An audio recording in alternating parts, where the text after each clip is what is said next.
Hello जय हिंद दोस्तों, मैं शुभम आपका स्वागत करता हूं आपके अपने इस यूट्यूब चैनल शुभम ई क्लासेस में।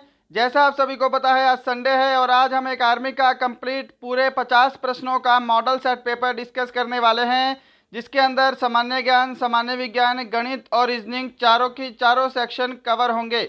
सभी को अपना कंप्लीट टेस्ट लगाना है। बिल्कुल आपके लेटेस्ट पैटर्न के अकॉर्डिंग आपका मॉडल पेपर तैयार किया है। चलिए अपनी क्लास स्टार्ट करते हैं। और देखिएगा, स्टार्ट करने से पहले आप सभी को बता दें कि प्रश्नों की संख्या 50 है और मैं आपको टारगेट दे रहा हूं 40 प्लस क्वेश्चन राइट करने का। लैंग्वेज हमारी हिंदी और इंग्लिश दोनों है। पहला प्रश्न है आपके सामने स्क्रीन पर। सामान्य ज्ञान 1 से 15 तक है। बिंबिसार किस साम्राज्य के राजा थे? ऑप्शन आपके सामने है, जल्दी से सभी को आंसर करना है और आंसर के लिए ज़्यादा समय नहीं मिलेगा। फटाफट से प्रश्नों को डिस्कस करेंगे क्योंकि इसके बाद गणित और रीजनिंग भी सॉल्व करना है। तो आंसर मैच करिएगा। ऑप्शन सी अगर आपने आंसर दिया है हर्यक वंश, आपका आंसर बिल्कुल करेक्ट है। बिंबिसार हर्यक वंश का राजा था। नेक्स्ट है क्वेश्चन नंबर सेकेंड। यात्री इब्न बतूता कहाँ से आया था? Very very important. Where did the traveller Ibn Battuta come from? Option है मोरक्को, तुर्की, मध्य Asia, Japan. Correct answer option A रहेगा। यात्री इब्न बतूता मोरक्को का यात्री था। ऑप्शन ए राइट आंसर है। और ये मोहम्मद बिन तुगलक के शासन काल में भारत आया था, ध्यान रखिएगा। नेक्स्ट है क्वेश्चन नंबर थर्ड। चार मीनार भारत के किस शहर में स्थित है? Charminar is located in the which city of India?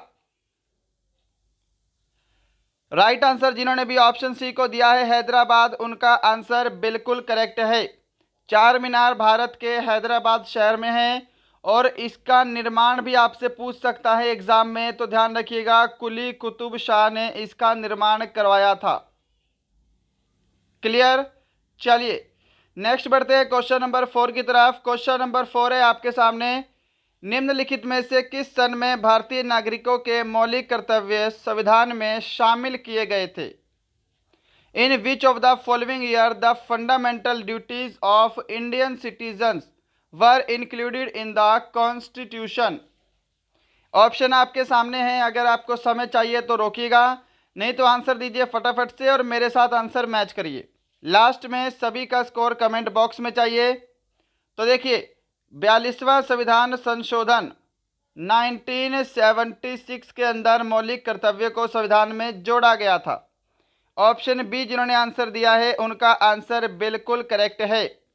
और देखिएगा, ये जो मौलिक कर्तव्य हैं ये संविधान के भाग 4A में है और अनुच्छेद 51A में है, ये ध्यान रखिएगा। Next question number 5। भारत के संविधान का निर्माता किसे माना जाता है? बिल्कुल आसान question. Who is considered the architect of constitution of India? Option C correct answer होगा। जिन्होंने B.R. अम्बेडकर दिया है उनका राइट आंसर है। आज हम फटाफट से प्रश्नों को डिस्कस करेंगे। Question number 6। नाथुला दर्रा डैश में स्थित है? जल्दी बताइए कहां पर है नाथुला दर्रा? उड़ीसा, उत्तराखंड, अरुणाचल प्रदेश या फिर सिक्किम? ऑप्शन डी आपका करेक्ट आंसर है। नाथुला दर्रा सिक्किम में स्थित है। जिन्होंने ऑप्शन डी को आंसर दिया है उनका आंसर राइट है। Question number 7। भारत की नदियों में से कौन सी डेल्टा नहीं बनाती है? विच of the river of India does not from a delta? Right answer option D रहेगा, ताप्ती नदी। ताप्ती नदी और साथ में आपको एक नर्मदा नदी भी ध्यान रखना है। ताप्ती नदी और नर्मदा नदी दोनों में से कोई भी नदी डेल्टा नहीं बनाती है। Question number 8। भारत का कौन सा पड़ोसी देश बर्मा के नाम से भी जाना जाता है? Which neighbour country of India is also known as Burma? Option आपके सामने सारे स्क्रीन पर हैं।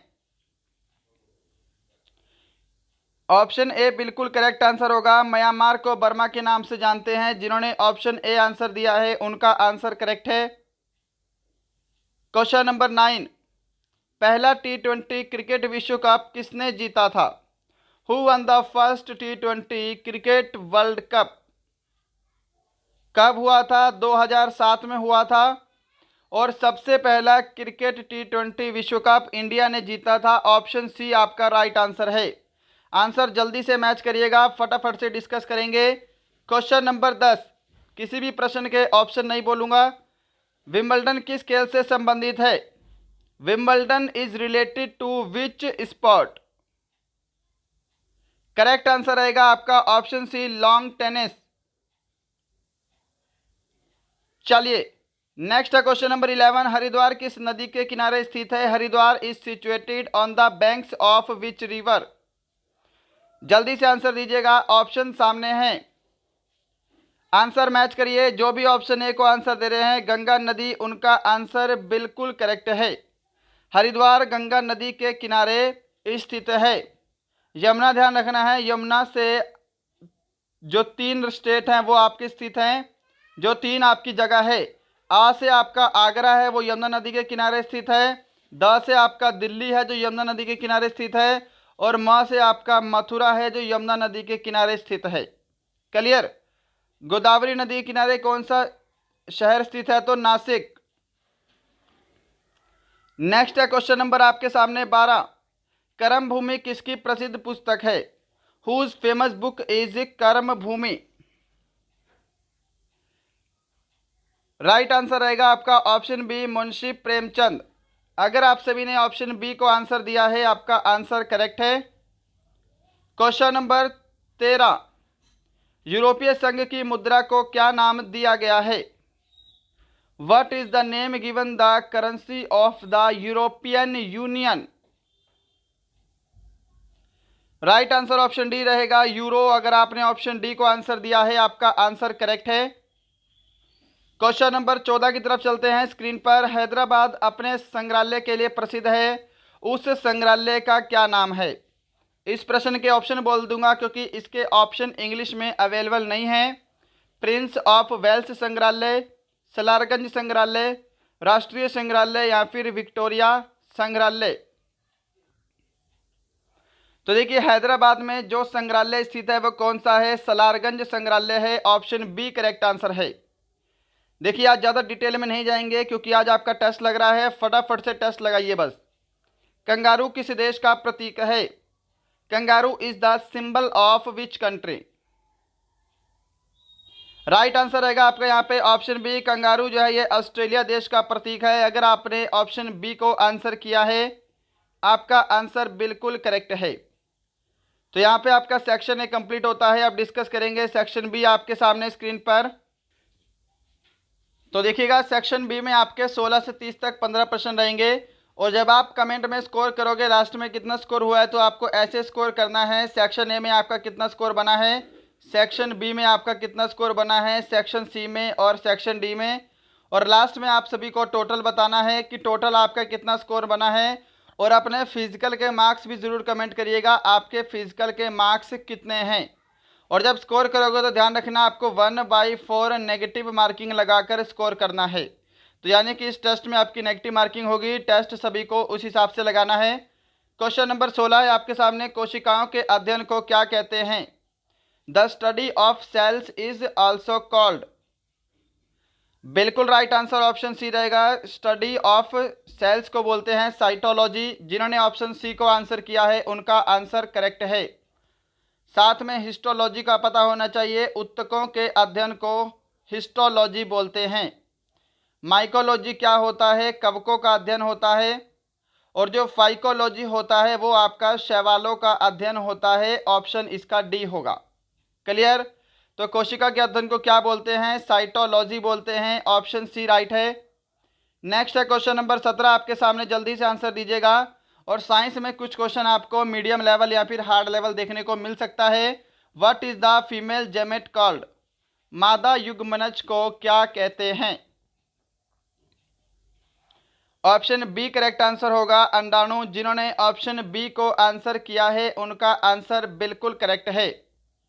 क्वेश्चन नंबर 18, पौधों में जल का परिवहन किसके माध्यम से होता है? सिंपल सा प्रश्न है। ये प्रश्न कई बार डिस्कस किया है और आपके एग्जाम में भी 2 से 3 बार रिपीट हो चुका है। तो पौधों में जल का परिवहन जो होता है ये जाइलम के द्वारा होता है। ऑप्शन सी करेक्ट आंसर है। अगर हम किसी खाद्य सामग्री की बात करें, पौधों में भोजन का परिवहन कैसे होता है, तो फ्लोएम से होता है। क्वेश्चन नंबर 19, भारत के किस वैज्ञानिक ने पौधों की वृद्धि को मापने के यंत्र की खोज की थी? आंसर दीजिएगा इस प्रश्न का, वेरी वेरी इंपॉर्टेंट है। Which Indian scientist discover the instrument to measure the growth of plants? Option आपका बी करेक्ट आंसर होगा, जगदीश चंद्र बोस। अगर आप सभी ने ऑप्शन बी को आंसर दिया है, उनका आंसर बिल्कुल करेक्ट है। और देखिएगा उस यंत्र का नाम क्या था, क्रेस्कोग्राफ। क्रेस्कोग्राफ। तो अगर एग्जाम में पूछेगा क्रेस्कोग्राफ की खोज किसने की है, तो जगदीश चंद्र बोस ने। क्रेस्कोग्राफ किस काम आता है, पौधों की वृद्धि को मापने के काम आता है। क्वेश्चन नंबर 20, परमाणु संख्या हमेशा डैश के बराबर होती है। The atomic number is always equal to. जल्दी से आंसर दीजिएगा, क्या आंसर कर रहे हो? तो जो भी ऑप्शन सी को आंसर दे रहे हैं, नंबर ऑफ प्रोटॉन्स, उनका राइट आंसर है। परमाणु संख्या हमेशा प्रोटॉन की संख्या के बराबर होती है। 21 नंबर क्वेश्चन है सामने स्क्रीन पर, यदि किसी घोल का पीएच मान 7 है तो वह है। If the pH value of a solution is 7 then it is. तो वो घोल क्या हो जाएगा, उदासीन हो जाएगा, न्यूट्रल हो जाएगा। ऑप्शन ए आपका करेक्ट आंसर है। 22 नंबर क्वेश्चन है सामने स्क्रीन पर, किसी तत्व के रासायनिक गुण निर्भर करते हैं। The chemical property of an element depend on. Answer दीजिएगा, ऑप्शन आपके सामने है। ऑप्शन बी आपका करेक्ट आंसर होगा, परमाणु संख्या पर निर्भर करते हैं किसी तत्व के रासायनिक गुण। क्वेश्चन नंबर 23 सामने, पानी से लोहा तथा मैग्नीज किस प्रक्रिया से हटाए जाते हैं? अब इसके ऑप्शन इंग्लिश में अवेलेबल नहीं है, तो मैं इसके ऑप्शन बोल देता हूं, वायु मिश्रण, क्लोरीनीकरण, निस्यंदन या फिर चूना सोडा उपचार। ऑप्शन बी करेक्ट आंसर होगा, क्लोरीनीकरण। पानी से लोहा तथा मैग्नीज को क्लोरीनीकरण की प्रक्रिया से हटाया जा सकता है। चलें आगे, चलिए क्वेश्चन नंबर 24 है सामने, ओजोन क्षेत्र के लिए कौन सा प्रदूषक जिम्मेदार है? ऑप्शन है सामने स्क्रीन पर, जल्दी से आंसर दीजिए। Which pollution is responsible for ozone field? Option आपका डी करेक्ट आंसर होगा, CFC।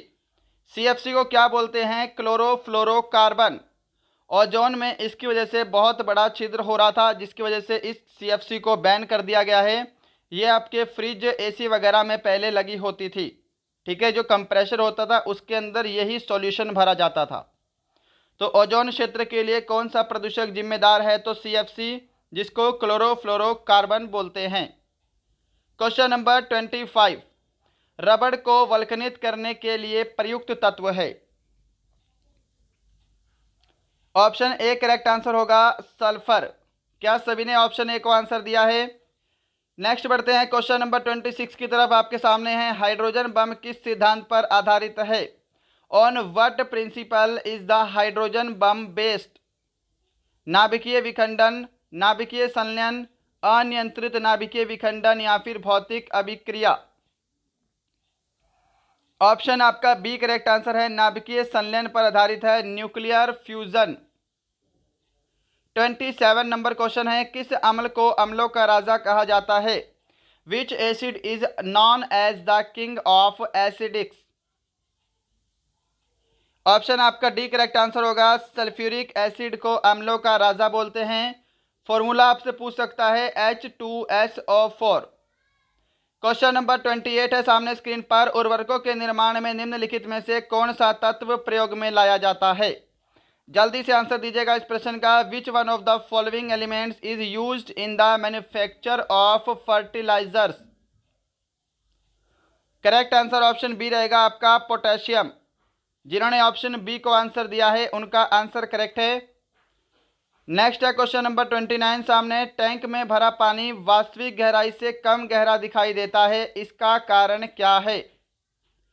ऑप्शन आपके सामने है। The water filled in the tank appears less deep than actual depth. What is the reason? Option A correct answer होगा अपवर्तन के कारण, refraction के कारण। ओके, चलिए बढ़ते हैं नेक्स्ट क्वेश्चन पे। और उससे पहले अगर आप सभी ने अभी तक हमारी ई बुक्स नहीं लिए तो हमारी ई बुक्स जरूर लीजिएगा, आपके एग्जाम के लिए बहुत ज़्यादा हेल्पफुल रहेगी। हमारी दो ई बुक्स इस समय अवेलेबल है। एक हमारी ई बुक्स है सब्जेक्ट वाइज और एक हमारी ई बुक्स है जिसके अंदर आपको मॉडल पेपर्स मिलेंगे वीडियो सॉल्यूशन के साथ। तो यहाँ पे आपको जो सब्जेक्ट वाइज ई बुक है इसके अंदर आपको 2800 प्लस क्वेश्चन मिलेंगे और मॉडल पेपर आपको टोटल 25 मिलेंगे। इनको लेने के लिए आपको क्या करना है, स्क्रीन पर आपको डिटेल दिखाई दे रही है, दिए गए नंबर पे आपको फ़ोनपे, पेटीएम या गूगल पे करना है और आपको इसी नंबर पे व्हाट्सएप पे स्क्रीनशॉट भेज देना है। आपको 10 से 15 मिनट के अंदर हमारी ई बुक्स अवेलेबल हो जाएगी। क्वेश्चन नंबर 30 है। निम्न में से कौन सा विद्युत का चालक है? जल्दी से आंसर देंगे। विच of the following is a conductor of electricity? तो यहाँ पे ऑप्शन सी आपका करेक्ट आंसर होगा, लवण जल। अगर आप सभी ने ऑप्शन सी को आंसर दिया है, आपका आंसर करेक्ट है। शुद्ध जल जो है यह विद्युत का कुचालक होता है, ध्यान रखिएगा। जो आपका लवण जल है यानी कि नमक युक्त जल है वही आपका विद्युत का सुचालक होगा। बाकी रबड़ और बेंजीन तो आपका इंसुलेटर है। तो दोस्तों यहाँ पे आपका सामान्य ज्ञान और सामान्य विज्ञान दोनों कंप्लीट होता है। अब डिस्कस करेंगे सेक्शन सी गणित 31 से 45 प्रश्न तक। सभी को कॉपी पेन साथ में लेकर बैठना है और इसमें भी ज़्यादा समय नहीं लगाएंगे, फटाफट से आपको आंसर देंगे। क्वेश्चन नंबर 31 है। दिए गए मान में 30 से पूर्णतः विभाजित है, जल्दी से बताइए इनमें से कौन सी संख्या है जो 30 से पूर्णतः विभाजित है? अब देखिएगा, आप क्या करो, कॉपी पेन लेके खुद से सॉल्व करो। अगर समय चाहिए तो आप सेशन को रोक सकते हैं बीच में, नहीं तो मेरे साथ साथ आंसर देने का प्रयास करेंगे, बट आंसर आपको मेरे से पहले देना है और आंसर मैच करना है। लास्ट में सभी का स्कोर कमेंट बॉक्स में चाहिए सेक्शन वाइज। देखिए यहाँ पर आपको 30 से विभाजित पूछा है, आप डायरेक्ट डिवाइड भी कर सकते हैं, कोई इशू नहीं है। परंतु ध्यान रखिएगा 30 का डिविजिबिलिटी रूल क्या कहता है कि किसी संख्या का जोड़, आपको कोई संख्या दे रखी है, अगर किसी संख्या का जोड़ 3 से विभाजित हो जाता है, क्लियर, तो वो संख्या आपकी 30 से भी विभाजित हो जाएगी। यहाँ पे आपका जो राइट आंसर होगा वो आपका ऑप्शन सी रहेगा। देखिए 2 3 7 0, 3 और 2 5, 5 और 7 12, 12 आपको पता है 3 से विभाजित हो जाएगा। तो यानी कि जो ये पूरी संख्या है 2370, ये आपकी टोटल 30 से विभाजित हो जाएगी। क्वेश्चन नंबर 32 है, सामने स्क्रीन पर आंसर दीजिएगा इसका। इसमें आपको इकाई का अंक बताना है, यूनिट डिजिट क्या होगा? ये तो सिंपल सा है, इसको तो कर लोगे। अगर आपको यूनिट डिजिट पूछा है तो आपको सिर्फ यूनिट डिजिट से ही मतलब होना चाहिए। देखिए ये 9 दूनी क्या हो गए, 18 हो गए, सिर्फ यूनिट डिजिट को मल्टीप्लाई करा है। फिर हम प्लस करेंगे यूनिट डिजिट को ही, तो 18 में 5 जोड़ेंगे, 18 और 5 कितने हो गए, 23 हो गए। क्या यूनिट डिजिट आ रहा है आपका? 3 आ रहा है। ऑप्शन आपका ए बिल्कुल करेक्ट आंसर है। इसको पूरे को सोल्व करने के बाद आपका इकाई का अंक 3 आएगा।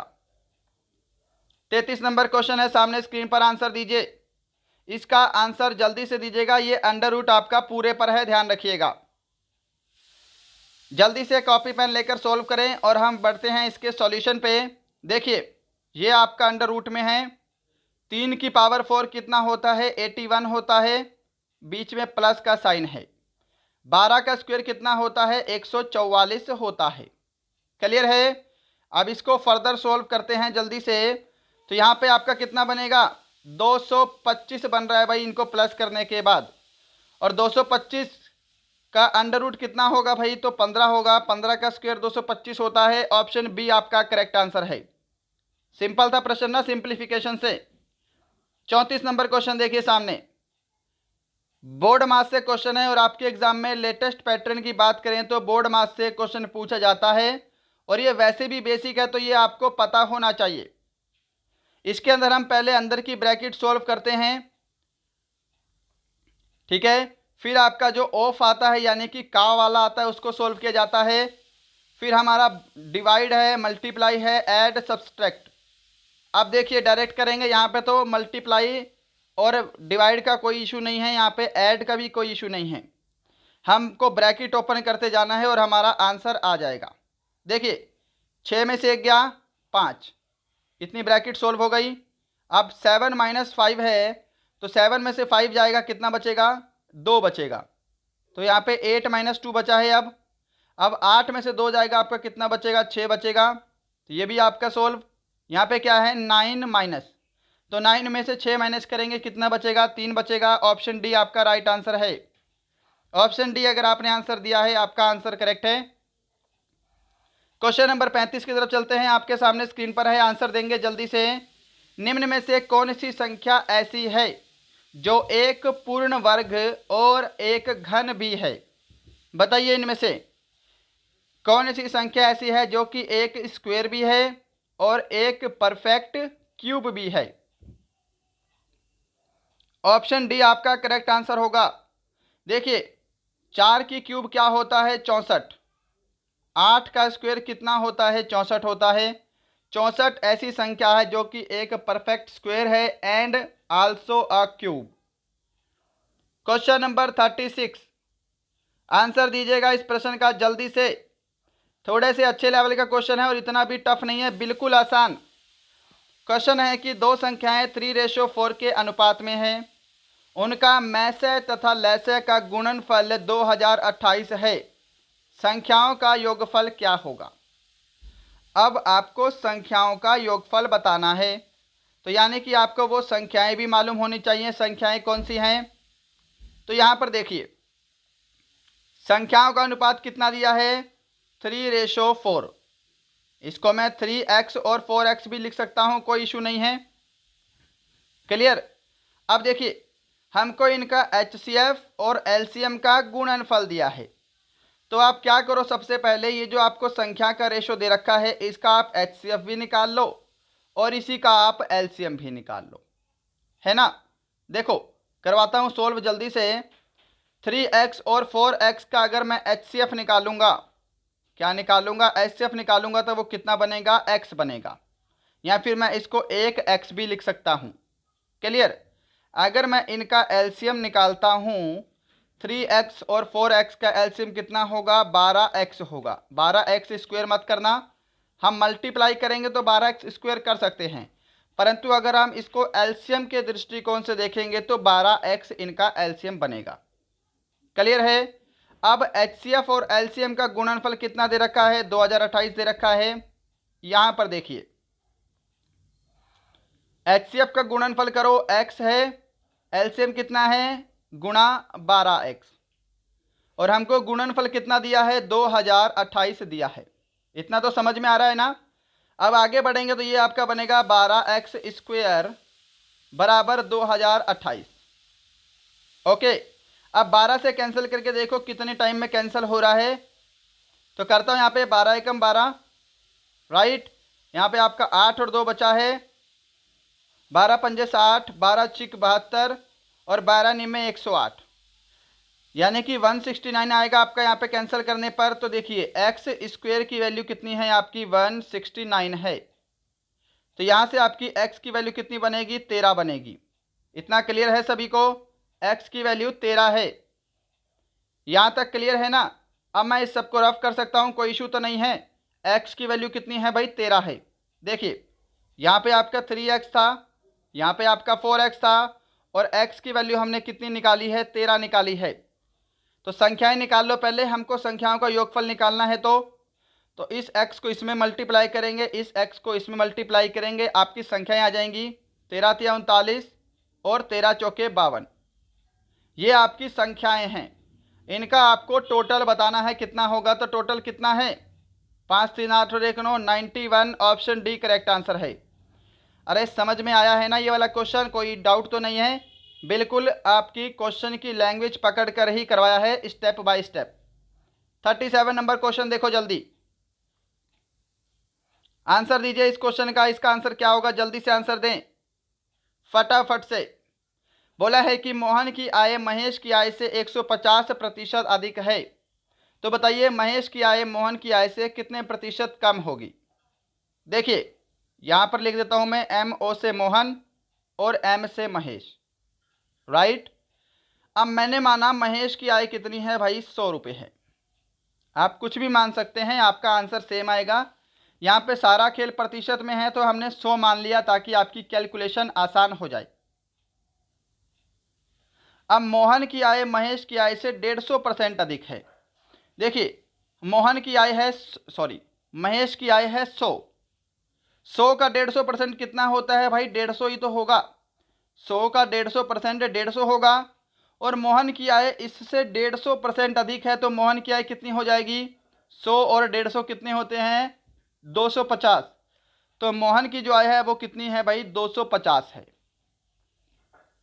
बताना है महेश की आय मोहन की आय से कितने प्रतिशत कम है। तो यहाँ पे कितने प्रतिशत कम है, तो यहाँ पे 150 कम है। मोहन की आय से बताना है तो 250 को नीचे लेंगे मोहन की आय से, और प्रतिशत के लिए क्या करेंगे, गुणा 100 करेंगे। क्लियर है, कोई दिक्कत तो नहीं किसी को। कैंसिल कर दो जो आपका कैंसिल हो रहा है। 0 से आपकी 0 कैंसिल, 25 से कैंसिल करेंगे, 25 चौके 100 और 15 चौके 60, यानी कि 60% आपका आंसर होगा ऑप्शन सी। अगर आपने ऑप्शन सी को आंसर दिया है आपका आंसर करेक्ट है। क्वेश्चन नंबर 38 है, सामने स्क्रीन पर आंसर दीजिएगा इस प्रश्न का। जल्दी से, सिंपल सा प्रश्न है कि एक विक्रेता वॉशिंग मशीन पर अंकित मूल्य 7500 रुपये लिखता है और उस पर 6% की छूट देता है, विक्रय मूल्य क्या होगा। देखिए विक्रय मूल्य का फॉर्मूला क्या होता है, सेलिंग प्राइस का।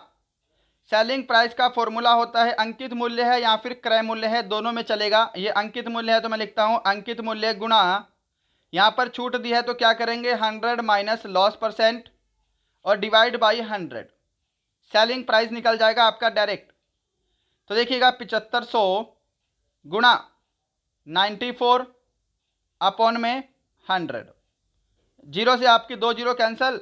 अब 75 को आपको 94 से क्या करना है, गुणा करना है। 75 को 94 से मल्टीप्लाई करना है, जल्दी से करिए, क्या आंसर करोगे। 75 को 94 से मल्टीप्लाई करेंगे तो आपका 7050 आंसर आएगा, ऑप्शन बी। सभी ने ऑप्शन बी को आंसर दिया है ना।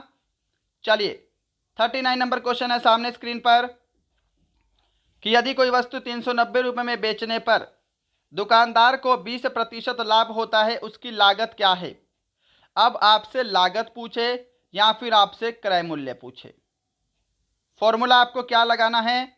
देखिए यहाँ पे फॉर्मूला लगेगा आपका विक्रय मूल्य यानी कि selling price into 100 divide by, ये 20% का लाभ हुआ है तो 100 प्लस प्रॉफिट परसेंट।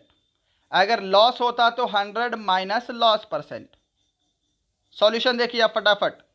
390 रुपये है विक्रय मूल्य गुणा 100, नीचे क्या होगा 120 हो जाएगा। क्लियर, जल्दी से सॉल्यूशन करते हैं फटाफट से। ये 0 से आपकी 0 कैंसल। आगे करते हैं हम किससे, आगे हम 3 से करते हैं वेट, 2 से करते हैं 2 छिके 12 और यहाँ पे आपका बन जाएगा 50। ठीक है ना। आगे करेंगे 3 दूनी 6 और यहाँ पे करेंगे तो यहाँ पे कितना बनेगा 13। 2 से करता हूँ यहाँ पे आपका बनेगा 25। अब 25 को आपको 13 से मल्टीप्लाई करना है, आपका आंसर आ जाएगा। 25 को 13 से मल्टीप्लाई करेंगे यहाँ पे 250 और यहाँ पे 75 मल्टीप्लाई करने के बाद 5, 325 आपका राइट आंसर होगा, ऑप्शन बी। अगर आपने ऑप्शन बी को आंसर दिया है आपका आंसर करेक्ट है। क्वेश्चन नंबर 40 आंसर मैच करते जाइएगा। ज़्यादा समय आज मैं नहीं ले रहा हूँ किसी भी क्वेश्चन को सोल्व करवाने में, फटाफट से क्वेश्चन को सोल्व कर रहे हैं भाई। जितना जल्दी हो सके क्वेश्चन को सोल्व करेंगे। 39 छात्रों की एक कक्षा में औसत आयु 15 वर्ष है। यदि अध्यापक की आयु जोड़ दी जाए तो औसत आयु 3 माह बढ़ जाती है। अध्यापक की आयु ज्ञात करें। बेसिक से करवा दें पहले। देखिए टोटल कितने छात्र हैं, 39 छात्र हैं। कितने हैं जी, टोटल आपके 39 छात्र हैं। अगर मैं 39 को 15 से गुणा कर दूं तो 39 छात्रों की टोटल आयु आपके सामने आ जाएगी। समझ पा रहे हो ना? अगर मैं 39 को 15 से गुणा कर दूं तो कितना बनेगा आपका? 585 बनेगा। और ये क्या है? 39 छात्रों की टोटल आयु है। अध्यापक की आयु जोड़ेंगे तो टोटल पर्सन कितने हो गए? 40। औसत आयु कितनी बड़ी है? 3 माह बड़ी है भाई। अब यहां पर तो सारा खेल वर्षों का है ना, तो 3 महीने को वर्षों में कन्वर्ट करेंगे तो एक साल में 12 महीने होते हैं। 3 को 12 से भाग करेंगे तो 3 माह को वर्षों में बदलने के बाद ये कितना बनेगा आपका? 1/4 ईयर। समझ पा रहे हो? अब पहले औसत आयु कितनी थी? 15 वर्ष थी। 3 महीने बढ़ गई यानी कि 1/4 ईयर बढ़ गई। तो कितनी बड़ी है यहाँ पर देखिए, 15 साल थी प्लस आपकी 1/4 और बढ़ गई। सॉल्व करेंगे तो कितना बनेगा? ये 61/4। समझ पा रहे हो? तो यानी कि जो 40% है इनकी टोटल आयु कितनी है? औसत आयु 61/4 है। अगर मैं 40 को 61/4 से मल्टीप्लाई कर दूं तो यहाँ पे आपका कितना बनेगा? 610 बनेगा। अध्यापक की आयु क्या है? सिंपल सा प्रश्न बन गया। अब 39 छात्रों की आयु 585 वर्ष है और अध्यापक की आयु मिलाने से आयु बन जा रही है टोटल 610 वर्ष, है ना? तो अब 610 में से 585 को माइनस कर दो, आपकी अध्यापक की आयु आ जाएगी 25 ईयर्स। Option B. क्या सभी ने ऑप्शन बी को आंसर किया है? अगर आपने ऑप्शन बी को आंसर दिया है आपका आंसर करेक्ट है। ये मैंने बेसिक से करवाया है, इसकी ट्रिक मैंने आपको बहुत बार बता रखी है। ट्रिक में भी आपको थोड़ा सा लंबा ही लेकर चलना पड़ेगा। क्वेश्चन नंबर 41 देखिएगा सामने स्क्रीन पर, इसका आंसर दीजिए। एक मिश्रण में दूध और पानी का अनुपात 3:1 है। इस मिश्रण में, ठीक है, ये मिश्रण है भाई, ध्यान रखिएगा, ये सॉल्यूशन है। इस मिश्रण में दूध का प्रतिशत कितना है? देखिए, ये है मिल्क, ये है आपका वाटर, रेशो दे रखा है 3:1। और टोटल मिश्रण कितना हो जाएगा फिर? अगर मैं टोटल सॉल्यूशन की बात करूं, जो टोटल आपका मिक्सचर है वो कितना है? 4 है। इन दोनों को जोड़ेंगे तो टोटल मिक्सचर तो 4 रेशो में हो गया ना। हमको बताना है सिर्फ दूध का प्रतिशत, तो दूध का रेशो कितना है? 3 है, तो 3/4 इंटू 100 कर दो, दूध का प्रतिशत आ जाएगा। पूरे मिश्रण में दूध का प्रतिशत आपको निकालना है। क्लियर है? तो 4 से कैंसिल करेंगे 25 एंड 25 मल्टीप्लाई बाई 3, 75%। ऑप्शन आपका बी करेक्ट आंसर है। क्वेश्चन नंबर 42 देखिएगा सामने स्क्रीन पर है, जल्दी से आंसर देंगे। और यदि आपको हमारा टेस्ट पसंद आ रहा है तो अगर आपने अभी तक लाइक नहीं किया है तो लाइक ज़रूर करिएगा। आपका कोई भी फ्रेंड आर्मी की तैयारी कर रहा है तो उसे हमारा सेशन ज़रूर शेयर करेंगे। और यदि आपको लगता है हमारा चैनल आपके लिए हेल्पफुल है तो सभी को सब्सक्राइब करके बेल आइकन ज़रूर दबाना है। हमारी इस क्लास का जो PDF है वो आपको हमारे टेलीग्राम चैनल पर मिल जाएगा। टेलीग्राम चैनल का लिंक आपको डिस्क्रिप्शन में दिया हुआ है, वहाँ जाके टेलीग्राम चैनल को ज्वाइन कर सकते हैं। क्लियर? आप चाहो तो मेरे साथ इंस्टाग्राम पर भी ज्वाइन कर सकते हो, इंस्टाग्राम का लिंक भी डिस्क्रिप्शन में है। क्वेश्चन देखिए, 18 वर्ष पहले ए और बी की आयु का अनुपात 8:13 था। उनकी आयु का वर्तमान अनुपात 5:7 है, तो ए की वर्तमान आयु बतानी है। तो बढ़ते हैं सॉल्यूशन की तरफ। क्वेश्चन नंबर 42 का सॉल्यूशन है आपके सामने। यहाँ देखिएगा, यहाँ पे है आपका सेंटर में प्रेजेंट एज और ऊपर मैं लिखता हूँ 18 साल पहले की आयु का रेशो। ओके, ये आपका ए रेशो बी रहेगा। प्रेजेंट एज का रेशो कितना है? 5:7 है। और 18 साल पहले की आयु का रेशो है कितना आपका? 18:13। अब सबसे पहले आपको ये चेक करना है कि इनकी जो एज का रेशो का डिफरेंस है वो सेम है क्या। अगर रेशो का डिफरेंस सेम है तो आपका क्वेश्चन 2 मिनट का है। अगर डिफरेंस सेम नहीं है तो आपको पहले डिफरेंस को सेम करना पड़ेगा। देखिए, यहाँ पे आपका कितने का डिफरेंस है? 3 का डिफरेंस है और यहाँ पे आपका 6 का डिफरेंस है। तो रेशो का डिफरेंस सेम नहीं है। पहले हम रेशो का डिफरेंस सेम करेंगे, उसके लिए आपको क्या करना है? इनके बीच का डिफरेंस कितना है? 2, और ऊपर जो डिफरेंस कितना है? 5। इन दोनों को आपस में क्रॉस मल्टीप्लाई करिएगा। तो क्रॉस मल्टीप्लाई करने के बाद ये आपका नीचे 25 बनेगा और आपका 35 बनेगा, है ना। और ये ऊपर बनेगा आपका 16 और यहाँ पे बनेगा आपका 26। क्लियर है? अब आपका जो नया रेशो बना है वो आपका ये जो है नया रेशो बन गया है। नीचे परसेंटेज का रेशो है, ऊपर आपका 18 साल पहले का है। अब इनके बीच का अगर मैं डिफरेंस देख रहा हूँ तो कितना है भाई, 9 का डिफरेंस है, यहाँ पर भी 9 का डिफरेंस है। तो यानी कि एज रेशो का डिफरेंस आपका सेम हो जाता है। तो देखिए यहाँ पे डिफरेंस कितने का है, 9 का है, और यहाँ पे आपका वर्षों में डिफरेंस कितने का है, 18 का है। तो 9 रेशो की वैल्यू 18 के बराबर हो गई। तो यहाँ से आपकी 1 रेशो की वैल्यू कितनी आ जाएगी, 2 के बराबर आ जाएगी।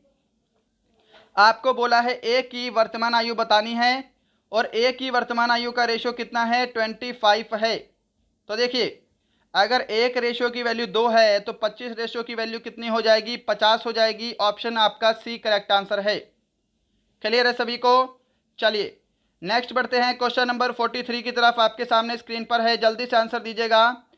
राम किसी कार्य को 3 दिन तथा श्याम उस कार्य को 9 दिन में करता है, दोनों मिलकर उस कार्य को कितने दिन में पूरा करेंगे। राम किसी कार्य को करता है 3 दिन में और श्याम किसी कार्य को करता है 9 दिन में। सबसे पहले हमको इनका एलसीएम निकालना पड़ेगा, क्योंकि एलसीएम क्या होता है, टोटल यूनिट ऑफ वर्क होता है। इनका एलसीएम कितना आ गया, 9 आ गया, और ये 9 क्या है, आपका टोटल वर्क है। अब यहाँ पर देखिए 3 तिया 9 और 9 एकम 9, ये 3 और 1 क्या है, इनके कार्य करने की क्षमता है। तो देखिए दोनों मिलकर काम को कितने दिन में करेंगे। टोटल काम कितना है आपका, 9 यूनिट। दोनों की कार्य करने की क्षमता का टोटल कितना है, 3 और 1 4। तो दोनों मिलकर काम को 9/4 टाइम में करेंगे। ऑप्शन ए आपका करेक्ट आंसर है, 9/4 दिन। यहाँ पर ध्यान रखिएगा। क्वेश्चन नंबर 44 आपके सामने है स्क्रीन पर। निम्न में से क्या किसी घन के संपूर्ण पृष्ठ क्षेत्रफल का सही सूत्र होगा। फॉर्मूला बताना है, घन का संपूर्ण पृष्ठ क्षेत्रफल क्या होता है, 6a²। ऑप्शन आपका बी यहाँ पे बिल्कुल करेक्ट आंसर है। क्वेश्चन नंबर 45 है आपका, मैथ का लास्ट क्वेश्चन, आंसर दीजिएगा जल्दी से। 5 के प्रथम 7 गुणजों का औसत क्या होगा। तो देखिए पहला गुणज 5 होगा, दूसरा 10, तीसरा 15, ऐसे ही करते करते 7वां गुणज होगा आपका 35। अब मैंने आपको हमेशा एक चीज़ बताई है कि जब भी किसी सीरीज का अंतर सेम हो, यहाँ पे सीरीज में 5-5 का अंतर चल रहा है, तो जब भी किसी सीरीज का अंतर सेम हो और उसका आपको एवरेज निकालने को बोले, तो आपको क्या करना है, फर्स्ट संख्या प्लस लास्ट संख्या डिवाइड बाई 2 करना है। पहली संख्या 5 है, लास्ट संख्या 35 है, डिवाइड बाई 2 करिएगा। तो यहाँ पे आपका 20 जो है वो बिल्कुल करेक्ट आंसर होगा, ऑप्शन बी। अगर आप सभी ने ऑप्शन बी को आंसर दिया है, आपका आंसर करेक्ट है। तो यहाँ पे आपका सेक्शन सी कंप्लीट होता है। सेक्शन डी है आपका रीजनिंग का, जल्दी से डिस्कस करिए। 5 प्रश्न है, फटाफट से डिस्कस करेंगे। यहाँ पे बताइए इनमें से कौन सा लॉजिक फॉलो हो रहा है। तो देखिए इनको आपस में फर्दर प्लस किया हुआ है। यहाँ पर देखिएगा 6 और 3 9, क्लियर, 9 और 6 15, ठीक है। 15 + 9 24, 24 + 15 39। अब 39 में आपको 24 प्लस करना है, तो कितना बनेगा यहाँ पे आपका 63 बनेगा। ऑप्शन आपका डी करेक्ट आंसर है। क्लियर। क्वेश्चन नंबर 47 है सामने स्क्रीन पर, विषम संख्या का चयन करें।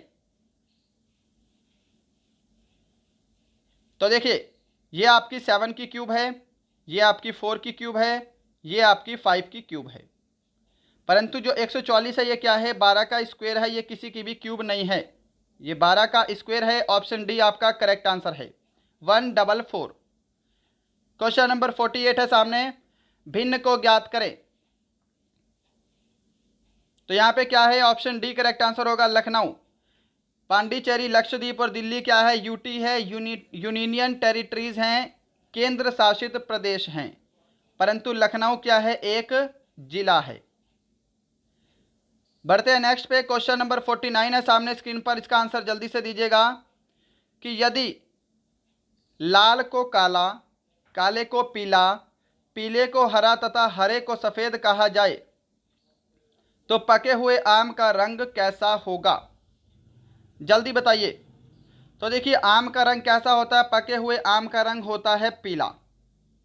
अब देखिए यहाँ पे पीले को क्या बोला जा रहा है, हरा बोला जा रहा है, तो यहाँ पे ऑप्शन सी आपका करेक्ट आंसर है। सही है ना। चलिए क्वेश्चन नंबर 50 है आज के टेस्ट का लास्ट क्वेश्चन, और लास्ट में सभी को स्कोर कमेंट करना है कि आपका इन 50 प्रश्नों में स्कोर कितना हुआ है। कौन सा शब्द दिए गए शब्द के प्रयोग से नहीं बनाया जा सकता। शब्द आपको फ्रेंडशिप दिया है। आंसर आपका मैच करिए, ऑप्शन डी आपका करेक्ट आंसर होगा फ्री। देखिए फ्री में क्या है, 2 बार ई आ रहा है, जबकि इस फ्रेंडशिप शब्द में ई केवल एक ही बार है। तो यहाँ पे ऑप्शन डी आपका बिल्कुल करेक्ट आंसर है। तो दोस्तों ये थे आपके पूरे की पूरे 50 प्रश्नों का मॉडल पेपर। बताइएगा इन 50 प्रश्नों में क्या आपका स्कोर 40 प्लस हुआ है या नहीं हुआ है। आपको आज का सेशन कैसा लगा, आज की क्लास का लेवल कैसा लगा।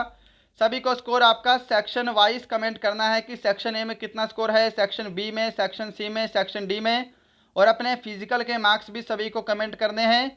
और इस टेस्ट में आपको 1/4 नेगेटिव मार्किंग भी लगाना है। क्लियर। अगर आप सभी ने अभी तक हमारी ई बुक्स नहीं ली हैं तो ई बुक्स को जल्दी से परचेस करिएगा। स्क्रीन पर आपको डिटेल दिखाई दे रही हैं। अधिक जानकारी के लिए दिए गए नंबर पर आप संपर्क कर सकते हैं। मिलते हैं कल, तब तक के लिए जय हिंद, जय भारत।